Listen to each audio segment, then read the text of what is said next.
Welcome back to the Week 17 rendition of the Don't Take Us Seriously podcast. It's your boy L.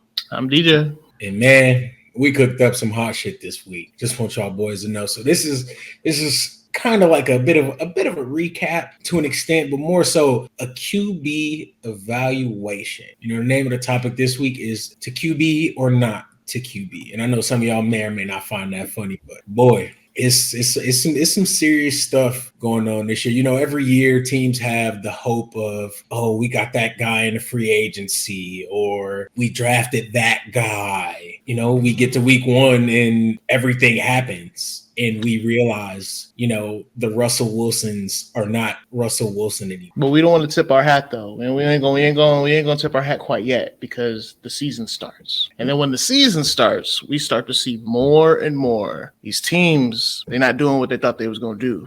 It's looking real bad. I mean, there's so much surprise happening in these teams.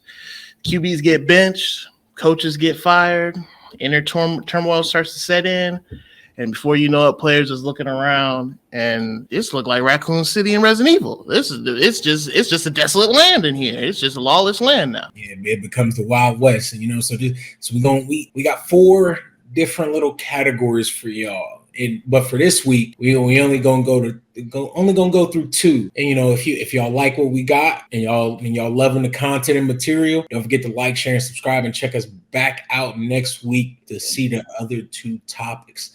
And with that, we're gonna start off with those dead QBs, the guys that there's no hope, or the teams have no hope in sight because they're cycling through quarterback week to week, and there's no option, no answer, no light at the end of the tunnel. Almost like those DOA teams, those teams that they come in and there's nothing going. We knew what they were going to be from the start. And it's kind of like what this team was that we knew from the beginning.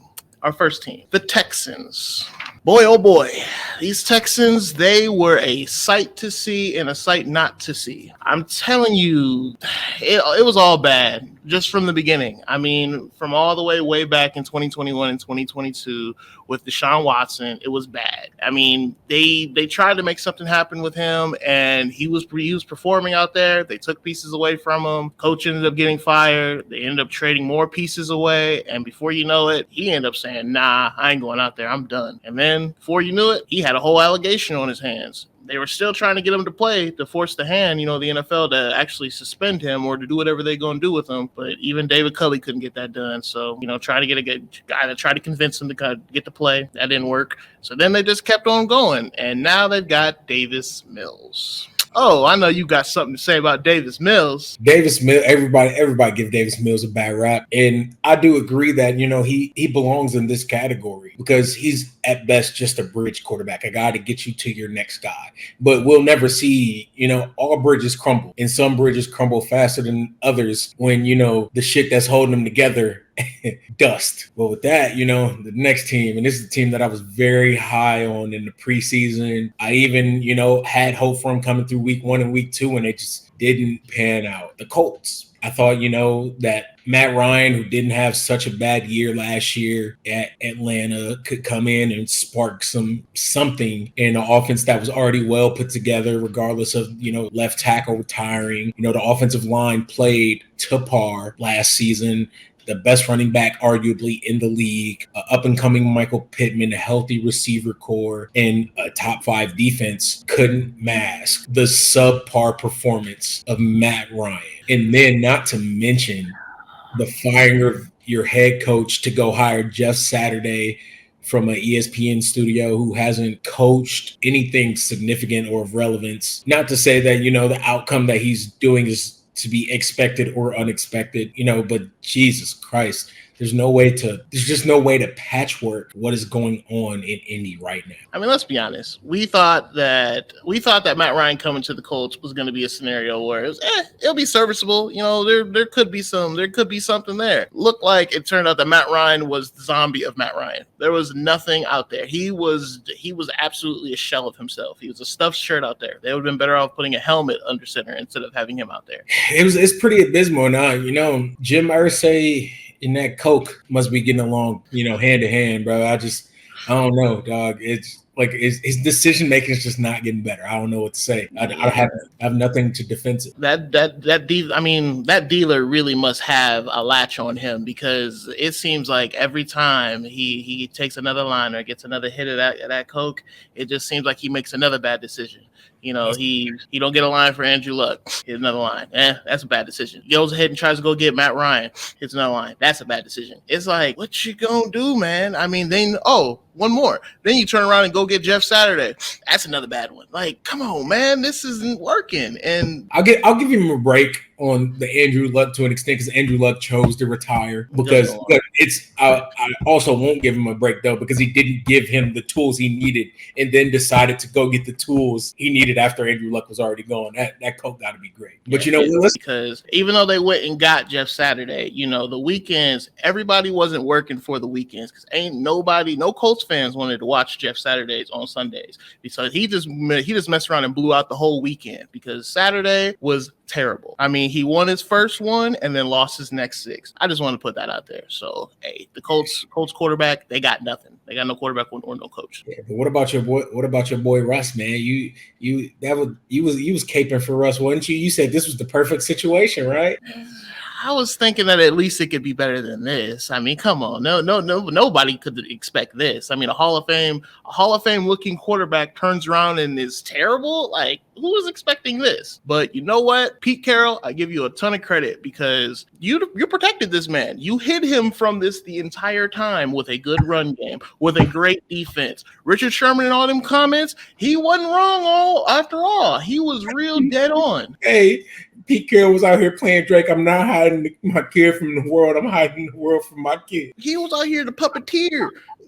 I feel like that the Russ situation is self-explanatory, man. It's just the world expected the Broncos to at least be an 8-9 win team, especially with all the pieces that they had and all the talent that we knew that roster held. And all Russ had to do was come in and be himself, or at least 65% of the Russ we know, and all they got was 10%. You would hope so, but I mean, then you look at the mantra of what Russ was. It was let Russ cook. Well, it looks like we shouldn't have let Russ in the kitchen at all, because he was cooking up some bullshit. But yeah, bro, they don't have no draft capital left behind him. They don't have no cap space because of that stupid contract. It's a hole. The only draft capital that I'll give them credit for is that they got Bradley Chubb's first round pick that they traded away to the Dolphins for. They got that, but at the same time, you traded that away because you knew you weren't going to win, because Russ sucked. You'd be willing to pay it if you actually would have had a team that could truly contend. So I don't know if that's a real good deal at the end of the day.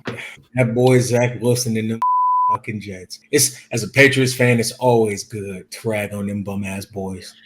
It's always nice, because that, again, man, I've said it countless times throughout the year. Top 10, top 5 defense, but it don't fucking matter, because that offense is so bad. Anybody can beat them on any given week as long as you can score 15 points. That's true. I mean, Zach Wilson was hiding amongst the bushes. I mean, it was like he was the Homer Simpson meme, just like hiding back, because it was bad. There's no defending it. I was wrong. He's horrible. You know what, Jets fans? You would have been better off sticking with Sam Darnold and just never actually let him go, because you would have been in a better situation. What? I was wrong. I'm not always right, as you can see. But you know what? It takes a humble person. It takes a person of valor in order to be able to be willing to stand up here and speak that truth. Speak the honest truth. I'm gonna give it to you straight. I'm gonna tell you what I see, because that's what we talking about here. Fans, it's savor your wins where you can, because you're going to be a middle of the pack team, because your defense is elite. You have an amazing defense, but Mike White ain't the answer. So you're going to try as you might, but have fun with your six wins next year, because that's probably all you're going to mount up to. And there's no amount of coaching, as we've already seen, that can overcome what is Zach Wilson. And like you said, Mike White, good guy, possibly a bridge quarterback, possibly a guy that can get you to the next guy, but nothing more than that. Not a franchise guy, nothing, no hope to be seen in sight, to say the least. You got to put some on the GM here too, because at that pro day, at the combine, at all that stuff, he was throwing against air, and people thought that the air was going to make something happen with him throwing these bombs down the sideline, rolling left, throwing right. It didn't matter. It didn't translate on the field. You know what's crazy though? I bet nobody else gets drafted because of a hot ass pro day again. All because of him, bro. All because of him. Oh, I forgot. This is one of those little tidbit facts that people tend to forget about. The Jags can really, really thank the Jets because Adam Gase and Frank Gore before this draft ended up happening, Frank Gore had himself a couple hellacious games at the end of the season, and they won a couple games that they didn't need to. And if that Jets team would have Trevor Lawrence right now, I'm telling you, that's a Super Bowl pick right there, right now. But hey, looks like it didn't end up that way. But you know what? You ended up all right. You got Zach Wilson out the deal. So Jets, Jets. Yeah, I'll never chant that in my life. The next team. Now, I have some opinions on this one, but we'll stay a bit reserved. The Commanders, because like we said previously in all year, quarterbacks are only judged based off their performance in wins and losses, and obviously we have the eye test to tell us that. Carson Wentz, I don't know how he still got a job. They paid him after the abysmal performance he put on last year in Indy. Somebody still decided to give him a check. And they could have just rolled with Taylor Heinicke. They could have just let Heinicke be their bridge into the next few years because he's a good enough dude with the weapons to win you games. He's probably not going to throw you out of games.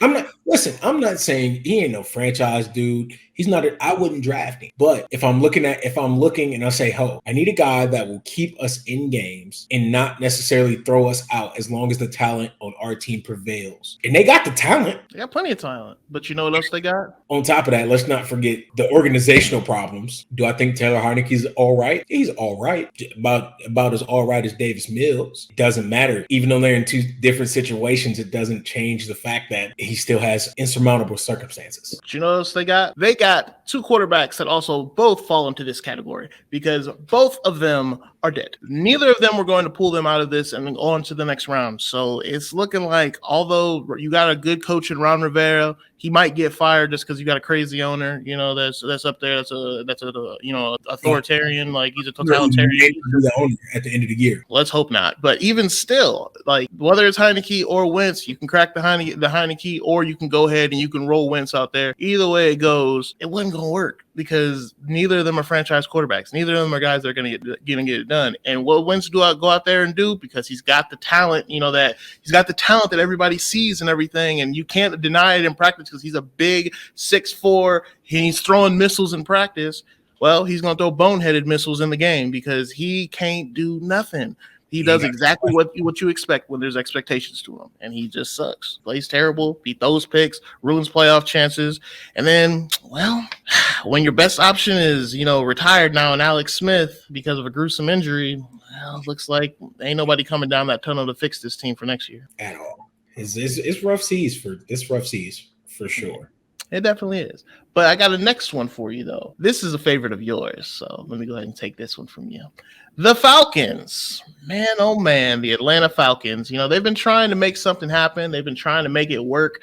They try to make it work with Mariota. They've got a solid coach in Arthur Smith there. This was supposed to be a rebuild year, but somehow they turned a rebuild year into a playoff contender year. Albeit in the NFC South. It's crazy, bro, because the Falcons were in the Deshaun Watson sweepstakes, but they just weren't willing to give up enough to get him. And regardless of the fact, you can't mask that Marcus Mariota is just not the guy. Desmond Ridder is not prepared. We knew what he was at draft day. They knew he was a project guy. He has the arm talent. He's a great athlete. Cool. Some people believe he'd better off being a running back, which is still disrespectful to me, but very valid. But, I mean, are there points there? Yes, but I'm not. We're not doing that. I'm not taking no Desmond Ridder slander. No towards this man. Let him get the time to mature, and then we'll make a decision. But it doesn't matter because right now he's not prepared, flat out. The health of the team can't prevail, show microbe of his talent because they can't keep players on the field. Defense plays well at times. It's just not it. It's not an organization built to win right now. You know who else gets slandered through all of this, though, unfortunately? We get the likes of Drake London and Kyle Pitts and AJ Terrell, the true guys on the team. I even get Cordero Patterson to some degree. Like, they're guys on this roster that they're legitimate. Like, they're impact players. Because they're on this team with no QB, like most of these teams on this list, you got no QB, you got no chance. So, you can play as hard as you might, but you're probably going to get outplayed at the end of the day. Better luck getting next year, Falcons fans, because there ain't no quarterback in this draft either that we think is all like that. Now, what about them Panthers, my boy? Falcons have been through 3 quarterbacks in one season. Coaching isn't necessarily the problem. They just can't seem to put it together, you know? Maybe your boy is the answer. Maybe he wasn't healthy last year, and you know, maybe the Jets getting rid of him was the best thing for his career. Maybe they do have the answer. You know, maybe I don't know. I'm not selling on this bullshit. But I'll say this. If he was the answer, he wouldn't be on this list. And we know that to be true. And with him being on this list, we know that the Panthers, they're a team that they're a feel-good story because we like Steve Wilkes. So like at first we had our reservations early in the year. Now we're seeing that he should be a coach of the year candidate for what he's turned around with this team. His team was dog shit. But now they were a contender this year all the way up until last week. So at least for the playoffs and their own division, although it sucks. But either way, they got an owner that is impatient. He wants to win now, but lo and behold, he might have a coach right here that he might be able to do something with. But with him being an interim coach, he's probably going to go try to find his own guy, unfortunately. But we're pulling for you, though, Steve Wilkes. But other than him, man, at least they were smart enough to cut bait with Baker, because as soon as Wilkes got the job, he benched Baker. That's the best thing that he could have ever done. And we salute every team that does that. Yeah, and for anybody that's going to get in the comments section and start that Baker defending bullshit, I don't have time to hear it. I'm going to just let y'all know right now. You're not going to get blocked or deleted, but you're not getting a response. I'm going to just let you know right now. Hey, please, go ahead. Please, you can defend him to your heart's content, but all Baker disrespect is tolerated here. We love it. We hear it.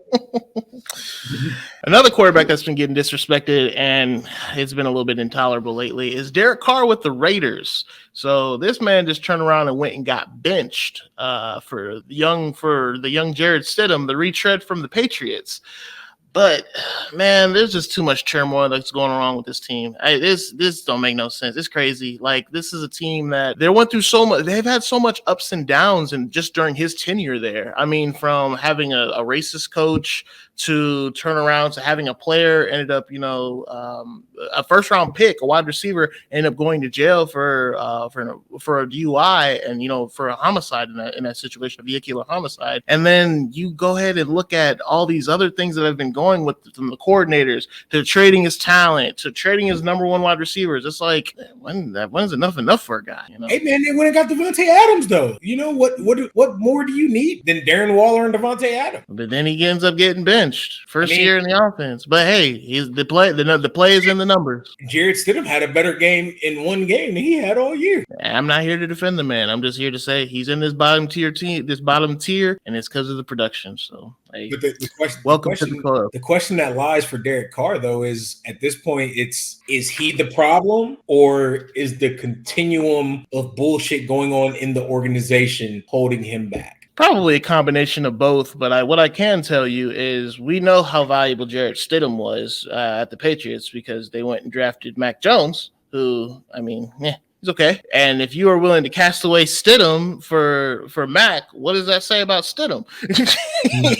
Tolerate no Mac. I don't fuck what he say. Any Mac disrespect will be met with aggression. Yeah, well, you can meet the aggression, but all I'm saying is that you're right. It is a combination of both the organization and the quarterback. But at the end of the day, this is a league where the quarterback gets more blame than they should get, and they also get more adulation than they probably should get when things go right. So, hey, Derek Carr, it sucks to suck. This organization isn't looking too hot, with their decision making. And it's looking like you might be looking for a job next year, and the Raiders don't got a quarterback next year either. That's a fact. And to round out this segment, not much draft capital, not much hope. In my opinion, one of the most overhyped receivers in recent NFL history. A defense that is no longer healthy. It's not even about him. It don't matter. The Saints just ain't got it. They just ain't got it. They don't have it. They don't got a coaching solution. They don't have a talent solution. And it's crazy because they have some generational talent in places, but it's not piecing together well enough, or the scheme is not working enough to overcome the subparness of the Red Rocket and Jameis. Mr. Krabs, are you feeling it now, Krabs? Yeah.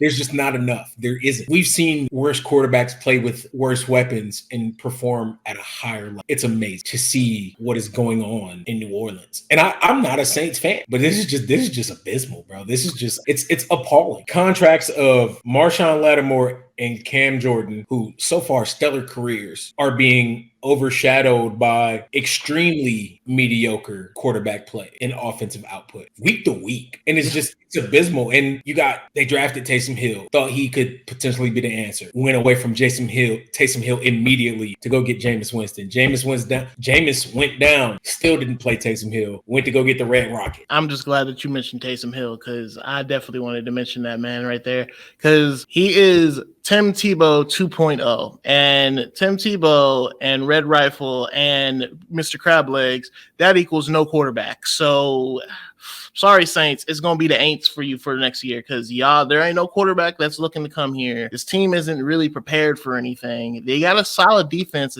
It's growing in age, but you keep backloading your contracts and none of these and let's not forget, y'all overpaid for Taysom Hill. Y'all gave him a contract extension, so you kind of on the hook. And they still paying Sean Payton and praying that he come back with this coaching carousel that he holding on to right now. Well, I can tell you right now, whether or not it's Sean Payton or Don Shula coming through that door, it ain't gonna help nothing because this team don't got the pieces, they don't got the capabilities for that big man. They are down bad, and they not gonna be no better next year. But we appreciate y'all for coming to kick it with us. I hope y'all check back out for part 2 of this segment that we'll be giving out to y'all later. It's been great, and rest in peace to anybody that's a fan of these 9 teams. Your luck probably won't get better. We ain't got much for that. You can go cry to your GM, but it's been another rendition of the Don't Take Us Seriously podcast.